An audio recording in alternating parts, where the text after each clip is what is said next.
Garen observed the bamboo shack flickering in the torchlight. It was old and moldy, and its walls had gone crooked. The crashing of waves and the smell of salt rolled in from the darkness. His sandals settled uncomfortably upon the rocky ground. A golem, made of limestone and jade, stood next to the open door. He gestured to the ominous doorway, beckoning Garen to enter. Garen straightened his back, adjusted his silk robe, and stepped forward. He walked to the doorway, but paused upon reaching the darkness. Govari will guide Garen in. There will be a chair. Govari will place Garen in it, whispered the golem. His stone fingers took Garen by the arm and guided him through the darkness to the seat which he had described. The living statue then left the shack, closing the door behind him. Alone in the darkness, he waited. He felt a strange pull of desire on his soul, but he just sat there, until the candles sparked to life, illuminating the room. The smell of fresh candlewick filled his nose as the room revealed itself. But Garen did not notice the red walls or the gold trim, nor did he notice the fine cherrywood table with the intricate decor.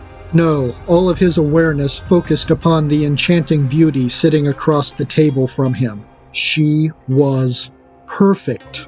Her long, straight black hair shined, her oval face, red lips, and emerald green eyes mesmerized him.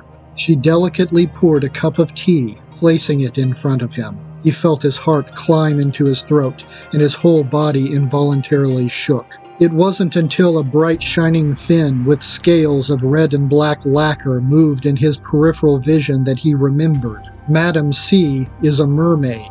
Something inside of Garen was trying to climb out of his body so he could be with her forever. Her tail snapped an ornate gong to his right, and this was enough to break his trance for now. "What do you seek?" she asked. Her voice was musical. He couldn't remember. Garen readjusted his robe, hoping to buy time. The siren silently watched him. Her green eyes shone like gemstones.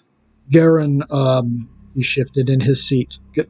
Garen is here to find out if Jansu is bedding Garen's wife. Yes, that's why he was here. But the words were hollow and without meaning. The vision of perfection simply nodded. Her shining serpentine mertail coiled around the room. Her fin swung back around, revealing the silk pouch hanging from it. The mermaiden took the pouch and poured its contents into a bowl of water. Garen now saw that these were seashells with glowing blue runes carved into them. Madame C stirred the bowl with her finger while chanting in some ancient and magical tongue. Then, as the shells settled, she studied the basin.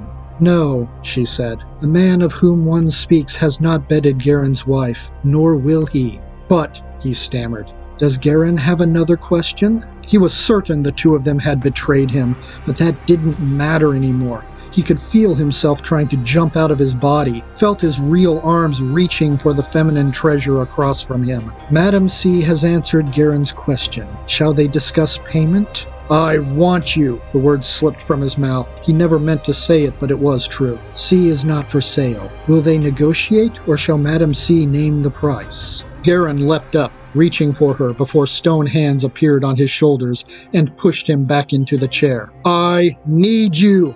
"Govari, it is time for this one to leave."